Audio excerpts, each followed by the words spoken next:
खत्म, मैं अपना यूट्यूब चैनल डिलीट कर रहा हूं और अब मैं आप लोग को नजर नहीं आऊंगा इस चैनल के ऊपर। क्यों? हमारा बबरो जा रहा है यार इसके ऊपर खुशी मनाए, रोए, हंसे, यकीन करो मेरा दिल बैठा जा रहा है।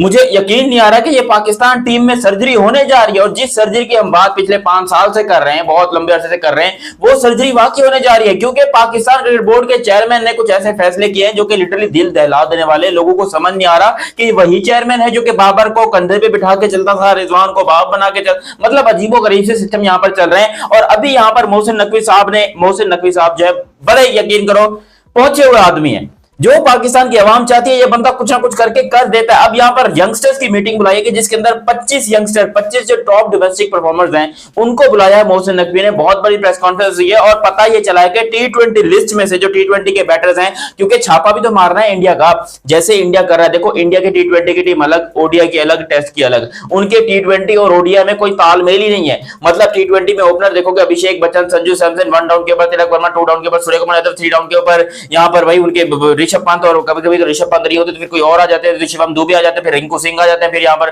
तो हार्दिक पांड्या एक ऐसे बंदे हैं जो कि ओडीआई भी खेल रहे हैं और T20 भी खेल रहे हैं। वरना इंडिया की T20 टीम बिल्कुल अलग है। अब उसी को कॉपी करने के लिए यहाँ पर पाकिस्तान ने एक बहुत बड़ा फुल प्रूफ प्लान बनाया है। क्या प्लान है और कैसे यहाँ पर बाबर आजम की छुट्टी होने जा रही है, डिटेल में आप लोग को बताता हूं। मगर अभी तक आप लोगों ने चैनल सब्सक्राइब नहीं किया तो सब्सक्राइब करो, और सब्सक्राइब करते बेल आइकन दबाओ। ऑन अ सीरियस नोट, मेरा आपका दुनिया का सबसे फेवरेट घंटा, देखो हमने घंटा घंटा तो बोला है, लेकिन आज मैं बाबर आजम से हाथ जोड़ के माफी चाहता हूं कि यार लानत पूरी टीम के ऊपर पड़ी हुई है। पूरी पाकिस्तान की टीम ऐसी की तैसी करके रखी है, चाहे वो ओपनर हो, मिडिल ऑर्डर हो, टेल एंडर्स हो या फिर बॉलर्स हो। लेकिन गालियां कौन खाता है उसका जिम्मा यहां पर बाबर आजम ने उठाया हुआ है कि भाई गालियां मैं खाऊंगा।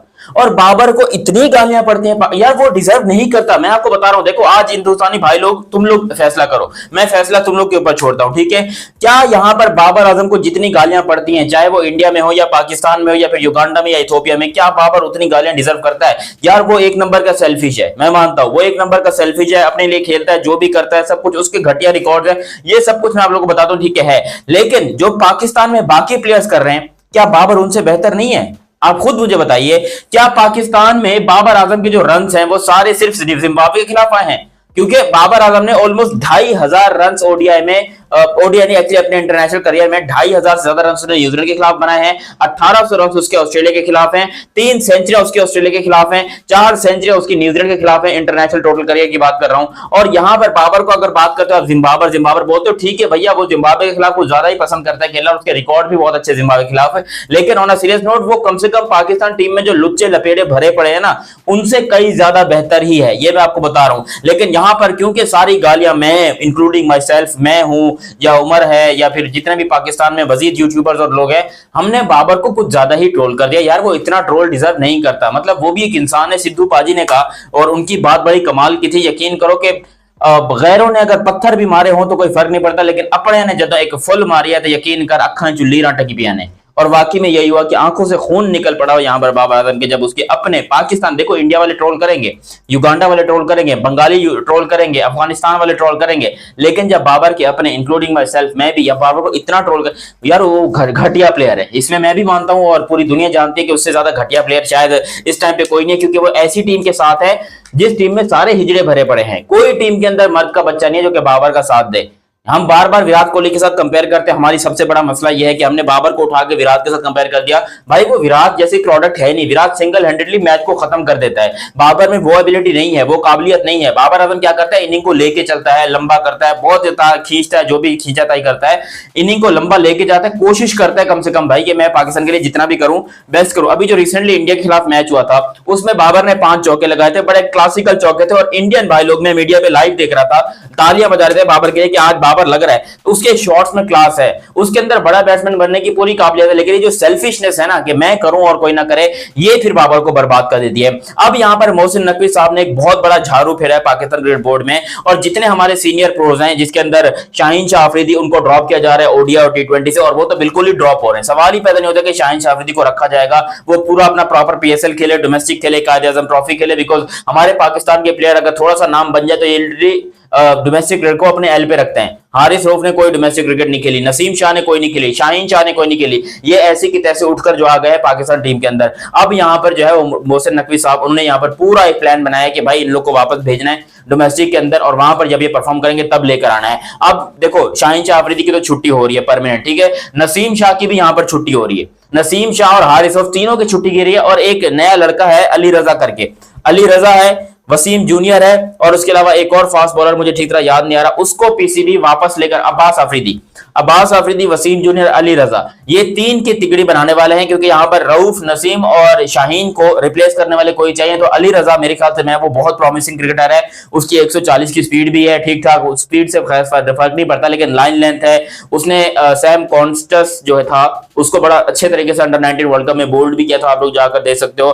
तो अली रजा एक बड़ा अच्छा टैलेंट है। अब्बास आफरीदी एब्सोल्युटली ब्रिलियंट, मानते हैं कि वो नेपोटिज्म वाला मामला है, इसके अंदर उमर गुल का भतीजा है, लेकिन फिर भी यहाँ पर कोई टेंशन वाली बात नहीं, अब्बास आफरीदी भी बाकियों से कम बेहतर है। फिर यहाँ पर एक और फास्ट बॉलर भी प्रॉमिसिंग, वसीम जूनियर, शानदार फास्ट बॉलर है, 144-45 की स्पीड के ऊपर बॉल करता है, नसीम शाह से बेहतर है, लेकिन उसको भी बाहर किया हुआ था, उसको भी वापस लेकर आ रहे हैं। तो मोहसिन नकवी ने ओवरऑल टोटल 25 यंगस्टर से मीटिंग की है और सबको ये कॉन्फिडेंट दिलाया कि आप लोग टेंशन मत लीजिए, आप लोग को बारी आ गई है। अब यहाँ पर बाबर, रिजवान, शाहीन, नसीम, रऊफ, ये 5 छुट्टियां पक्की हो गई। इसके अलावा भी कम से कम कहा यह जा रहा है कि 7 से 8 चेंजेस की जा रही है पाकिस्तान टीम में, और ये आपको ये दौरा मुश्किल है, ये टूर बहुत मुश्किल है। यहाँ पर मुझे लग रहा है कि बाबर का होना कम से कम जरूरी है, क्योंकि एक सीनियर प्लेयर जो कि आपकी इनिंग को लंबा लेके जा सके, एंकर कर सके। क्योंकि देखो रिजवान को निकालो, रिजवान के फेवर में मैं बिल्कुल भी नहीं हूं इसको टीम के अंदर होना चाहिए, ना ना ना ना ना ना ना ना ना, रिजवान को निकालो। देखो रिजवान का होना, रिजवान, बाबर और सलमान अली आगा ये T20 में एक टीम में नहीं खेल सकते, क्योंकि ये एक ही कैटेगरी के प्लेयर्स हैं।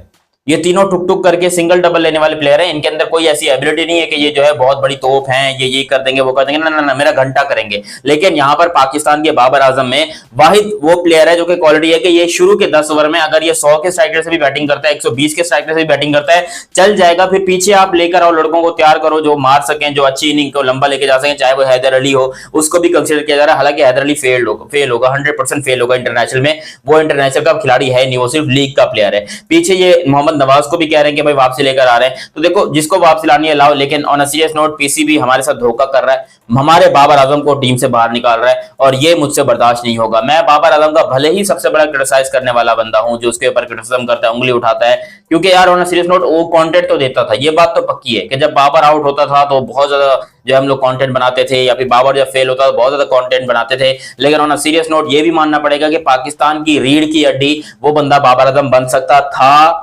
है और बन सकता है, अभी भी बन सकता है, क्योंकि उसने जो अपने साथ टोला भरा है ना बाबर ने, उसकी सबसे बड़ी गलती है कि उसने अपने साथ जो प्लेयर तैयार करने थे वो कर नहीं पाया। उसने फास्ट बॉलर, स्पिनर्स, हिटर्स तैयार करने थे। बाबर को मिला कौन? रिजवान, लुब्बड़ है, बुल्लड़ इसको रिजवान कहते हैं, लिपस्टिक वाला किंग, ये है पाकिस्तान का किंग यहाँ पर रिजवान। ये आ गया पाकिस्तान टीम के अंदर, सलमान अली आगा आ गया, मजीद प्लेयर्स आ गए जो कि पाकिस्तान टीम को डिस्ट्रॉय करने के लिए, और बाबर के जैसे ही आए। हालांकि बाबर खुद अपने जैसा अकलौता था, लेकिन उसके जैसे और आ गए, और फिर पाकिस्तान टीम तितर बितर होती गई, बर्बाद होती गई। यार इंडिया में अगर आप कहते हो ना कि एक प्लेयर एंकर करने वाला है तो दूसरा पावर हिटर है, तीसरा एंकर करने वाला है तो चौथा पावर हिटर है। मेरे ख्याल से जितना बेहतरीन कॉम्बिनेशन इंडिया का सेट हुआ पड़ा है, पाकिस्तान क्रिकेट बोर्ड इस टाइम पे पूरी कोशिश यही कर रहा है कि वो वैसे इंडियन टीम को बना सके। मगर हम जानते हैं कि पाकिस्तान इंडिया के टैलेंट में जमीन आसमान का फर्क है। इंडिया का टैलेंट जो है वो बहुत टॉप लेवल के ऊपर, और पाकिस्तान का टैलेंट इस टाइम पे बिल्कुल ही गिरा पड़ा है। पाकिस्तान के टैलेंट के बिल्कुल ही घोड़े लगे पड़े हैं, लेकिन हम ये बिल्कुल भी नहीं कह सकते, राइट ऑफ नहीं कर सकते पाकिस्तान को, ये बात तो पक्की है। लेकिन टैलेंट है, हो सकता है मैं 1 साल 2 साल लग जाए, लेकिन मैं फिर से वही बात बोलूंगा कि भाई एक सीनियर प्रो का होना जरूरी है, और बाबर का टीम में होना जरूरी है। बाबर, रिजवान और बाबर दोनों को आप नहीं निकाल सकते। हाँ रिजवान को मैं कहता हूं निकाल दो, एल पे रखो रिजवान को, मुझे वैसे ही पसंद नहीं है, सीरियसली ना मुझे रिजवान पसंद है, ना ही मुझे कोई खास बाकी प्लेयर था। ये ताहिर पता नहीं किसी टीम के अंदर डाला हुआ है, फिर अजीबो गरीब से बंदे T20 की टीम में डले हुए हैं। अब आपके पास ना ही फखर है, ना ही हमारे साइम अयूब साहब है, तो एक प्लेयर तो आपके पास एंकर करने वाला होना चाहिए। अब देखो एंकर करेगा बाबर आजम, रिजवान, बस फर्ज करो, सोचो, ठीक है। फखर ने कहा था कि वो 1 महीने में टीम में वापस आ जाएगा, तो न्यूजीलैंड के टूर में अगर फखर वापस आ जाता है, फखर और बाबर ओपनिंग कर रहे होंगे, ये 2 ओपनर होंगे, और उसके अलावा 1 डाउन के ऊपर जो है आपके पास बाकी प्लेयर्स, आपको पता है कि यंगस्टर्स आपके पास हैं पीछे, जिनको आप ट्रेनिंग देने की कोशिश कर रहे हो या जिनको बनाने की कोशिश कर रहे हो। ख्वाजा नफे ये एक बहुत बड़ा नाम है, मैं आपको बता रहा हूँ। ख्वाजा नफे की बात नहीं की जा रही, लेकिन ख्वाजा नफे एक प्रॉमिसिंग टैलेंट है, शानदार टैलेंट है। उस बंदे को ट्रेनिंग की जरूरत है, बेहतर जो है वो आंखों की जरूरत है।